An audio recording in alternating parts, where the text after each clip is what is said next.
Have you ever wondered why people struggle so hard to build their network marketing business?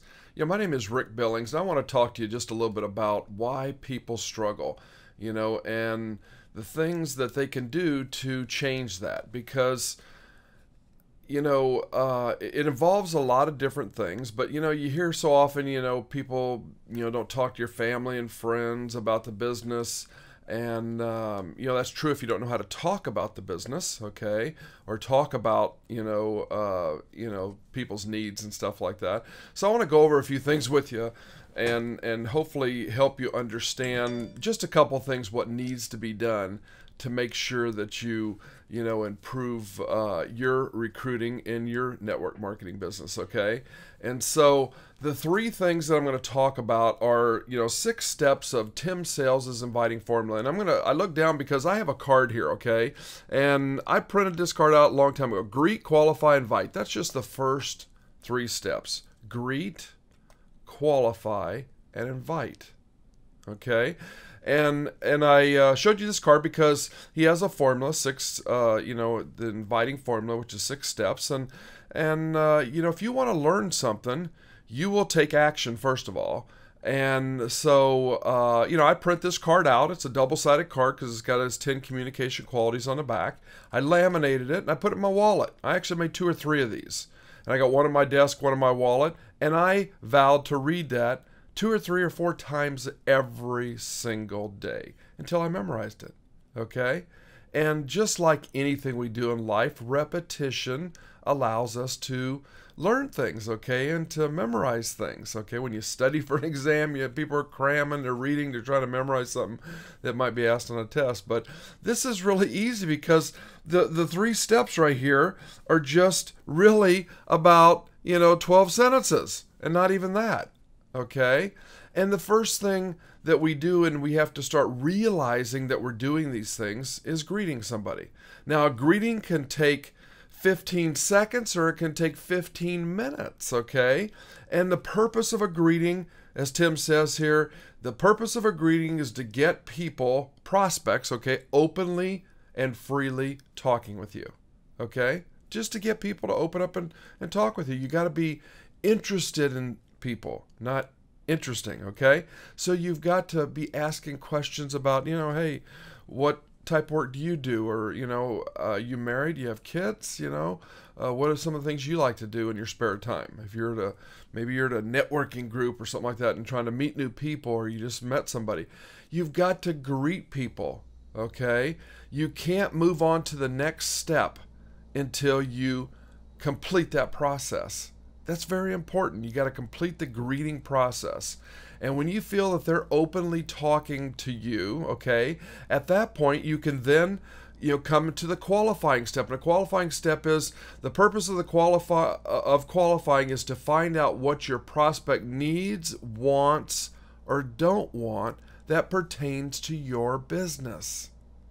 Okay, if you are involved in a business, a vehicle, let's say, okay, that allows you to make money when you have products move through your organization, through customers and people that build the business, okay, you have something that could help somebody else with income, okay, with creating additional income and freeing up their time as they do that over time, okay? It takes time to achieve that time freedom, okay? Because you go through phases. But and there's many, many ways. I mean, you've heard Todd Falcone say different ways, There's all kinds of different ways that people have these opening lines for qualifying, do you leave your options open to earn extra income outside of what you're currently doing? Hey, John, do you own your own business?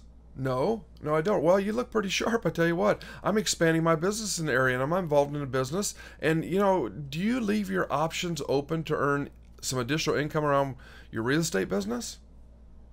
And then you wait. If they say no, you always stop. Remember that you always stop when they say no because they're not a prospect. And trust me, the curiosity factor kicks in. They are now so curious of what you got when you said no. So when you're talking to family and friends, I like to use the indirect approach that Eric Worre talks about.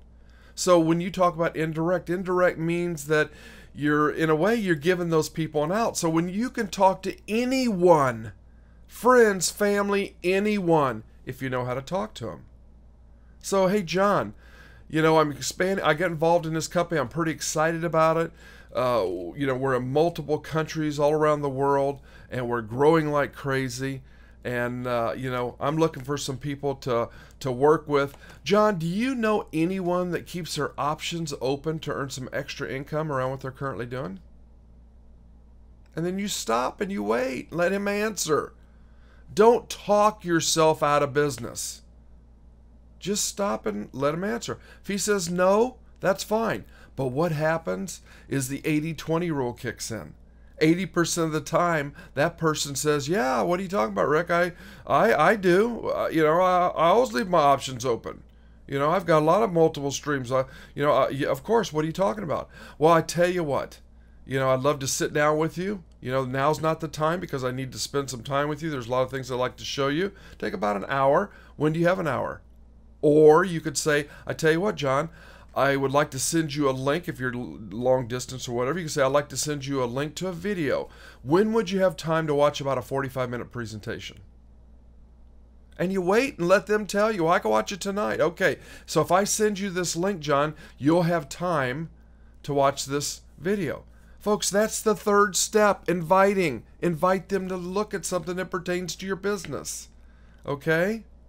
It's not complicated. It really isn't. Yes, it takes practice. Yes, it takes practice. And if you want to change your life, you will practice. You'll commit, you'll take action, and you'll practice. So, John, when we have time to look at this presentation? Well, I can look at it tonight. So, you look at it at what time? 8 o'clock? Can I call you at 9 o'clock? Will you have looked at it by 9 o'clock if I call you? Sure. Okay, I'm going to put it in my calendar. Okay, because I have a pretty busy schedule. I'm going to put my calendar that I'll call you back at 9 o'clock. Would that be okay, John? What is your best number that I can reach you at? And, oh, by the way, what's your best email that I can send this to? And you write that down. Okay, John, I'm going to send you an email to a link.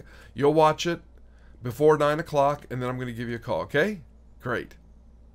So then that transpires, and you're done.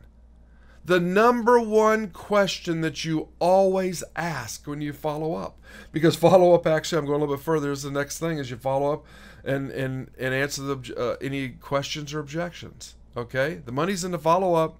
Trust me, the money is in the follow up in every business. In every business. Okay? Hey, John, what did you like best about the presentation you've seen? Do you know that's the most important question you can remember? You've got to write it down. John, what did you like best about the presentation that you've seen? Because you know what? If John can't tell you, he didn't watch it. If he can't tell you what he liked, he didn't watch it. And what's going to come out of his mouth if he didn't have a chance to watch it, or if he spaced it off, is, well, I didn't have a chance to look at it. Okay, well, John, when will you have a chance to look at it? Will you have a chance to look at it tomorrow? Okay, I'm very busy, and so you set another time. Myself, I have a 3-strike rule. 3 strikes, you're out. I'll give you 2 chances. On the third one, if you don't watch it, the ball's in your court. And it's up to you, because I'm not chasing anybody. Okay? And you have to have that posture. You have to have posture that no does not affect. You can't be emotionally attached to the outcome of your recruiting process. Professionals don't do that. Raise the level of your professionalism. When somebody says no, your mind has to say next. So when somebody says no, you just have to say that's okay. Because it's impossible for you to know all the decisions that went through their mind to say no. They could have crisis in their life. They could have a rocky marriage. They could be so stressed about finances that they're embarrassed. You cannot worry about that with anyone. If they say no, that's okay. Don't give up. I'm not telling you give up on them. You can put that person in your no pile. I keep a card on everyone I talk to. Old style. I write it down. I want it in front of me. It's on my desk. They are all in a file on my desk. I want to be able to grab those, take them with me, do whatever I want. I have those cards right there. I make notes on the back of the card after somebody joins me and we're doing training, and I'm writing on the back of every card. I can pull anybody I'm working with and know what I've talked to them about and where I'm at in my fast start business plan that I work people through.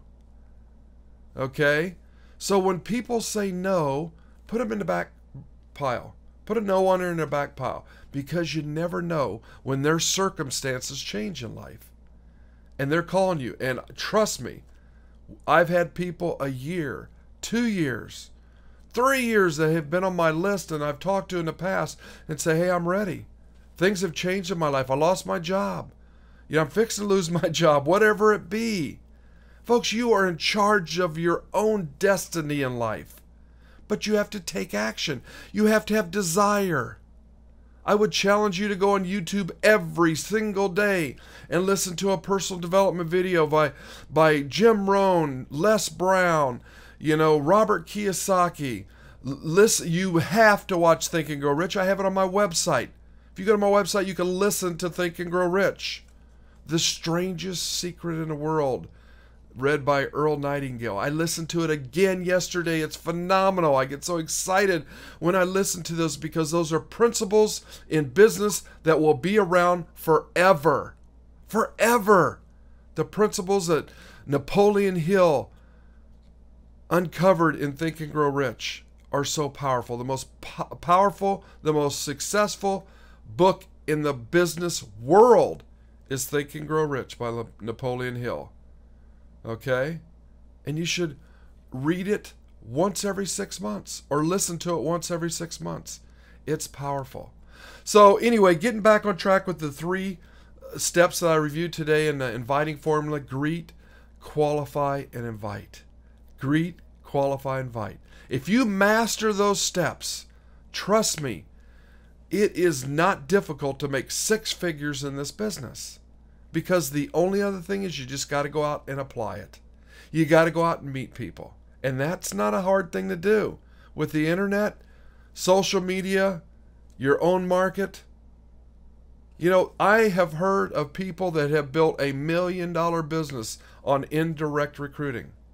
Meaning that all they did was just ask people, do you know anyone else that needs to earn an extra stream of income outside of what they're currently doing?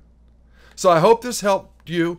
You know, if it did, share this with others. Like it, comment on this video, and you know, join me on my blog, rickbillings.com. I have a lot of useful information there, and good luck to you. Thank you.